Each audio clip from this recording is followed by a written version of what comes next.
Hello everybody, today we'll talk about how to fix or how to solve your Skype.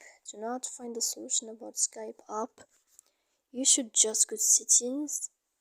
Here in this page you will enter two apps, default apps, app settings.